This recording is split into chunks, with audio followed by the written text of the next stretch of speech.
Just in Time for Foster Youth is an organization that helps children who age out of the system achieve self-sufficiency and well-being. And in the current climate, with coronavirus being the big story of the day, that's more of a challenge. Executive Director Don Wells will tell us all about it. He runs the nonprofit and joins us now this Sunday morning. Don, thank you for batting in the third slot here.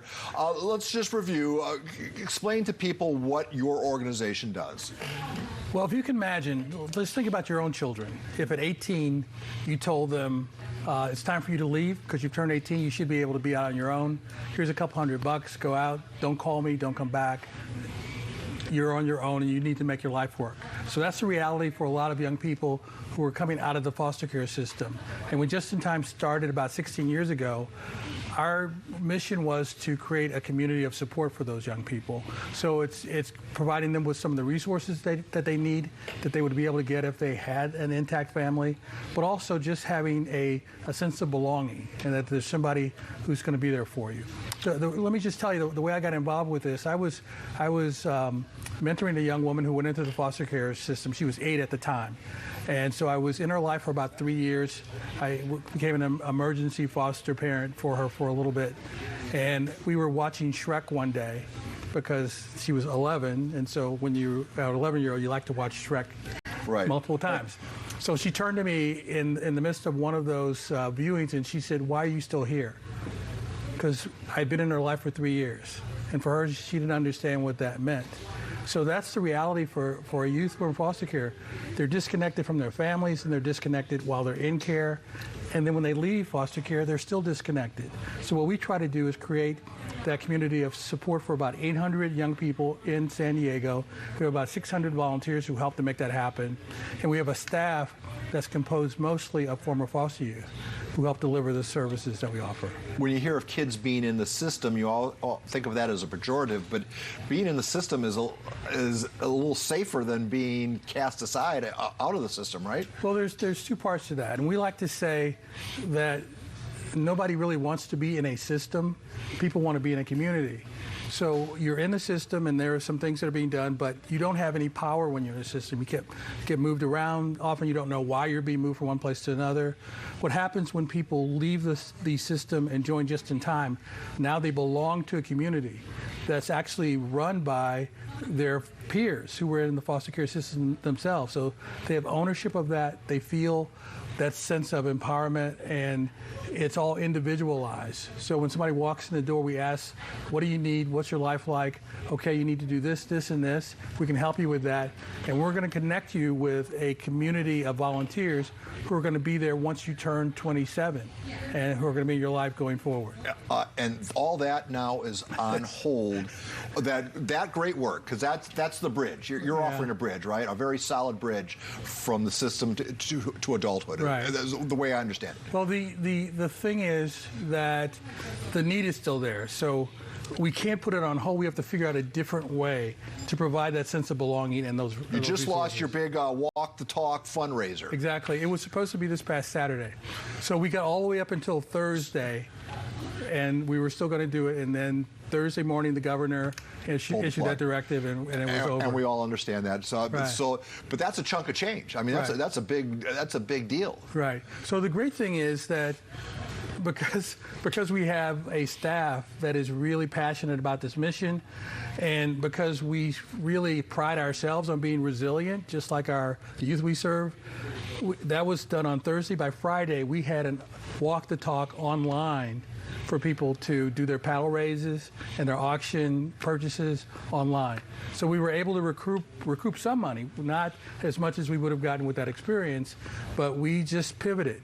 What do you want to say to those people who still supported you via a tele-auction? Well, I mean, how important are those sponsors in your life? It's incredible. Yeah. And again, our philosophy is that it's not about the money, it's about the engagement.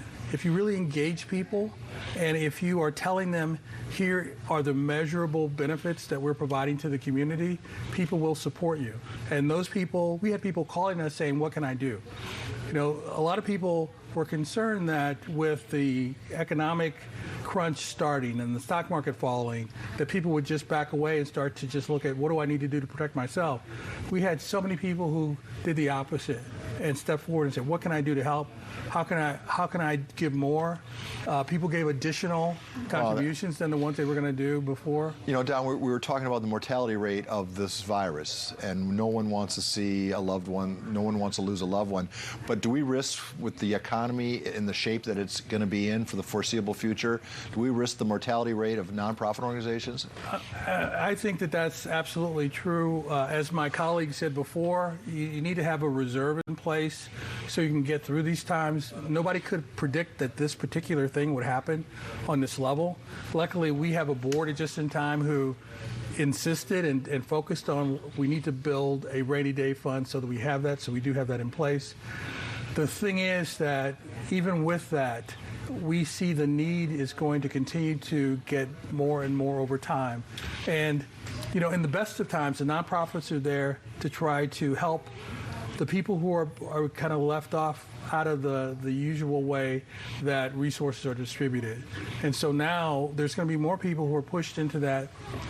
So we're going to go from swamping potentially the healthcare system to swamping the nonprofit. If some of these organizations fall through, right, you could find yourself well, with an overload, or versa someone else could find themselves an overload. We've been on the phone we started calling our participants, and we've called over 400 of the youth we've served personally on the phone to say, what's going on with you?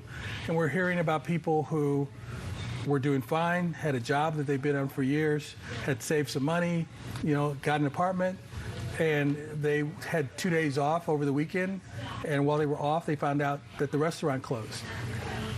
Gone, just like that. So they are scrambling to try to figure out what's going to happen and where they're going to be able to pick things up, because we have promised them, if you do these things, you're going to be self-sufficient, you're going to have a sense of well-being, and now that's not quite the way it was anticipated. So we're having to say, what's your plan now? How can we help? What can we do? And the biggest thing, and I think that this was alluded to before, we don't want social distancing to become social isolation. People don't do well when they're isolated. No, they don't. Do not. And when things are uncertain, they do even less well. So we need to make sure that we're still reaching out to those young people and saying, we're still here, we still believe in you, everything's going to be okay. We're not quite sure that we have all the answers, but one answer we do have is that we're still going to be here. We got about 30 seconds left, Don. What have you learned from this saga, and what are you going to change going forward? I think that it's ABCs. That's what we talked about at our staff meeting. A is you got to adapt to the new normal. You have to. B is you got to be proactive. You can't just wait to see what's going to happen. And C is you have to keep communicating. You have to keep communicating to get information. You have to communicate to other people so we don't become isolated from each other. On that note, we're going to call it a day. Okay, thank you for spending your Sunday morning with us. That's it for this morning's edition of San Diego People. Join us tonight for the KUSI News at 6, 10, and 11.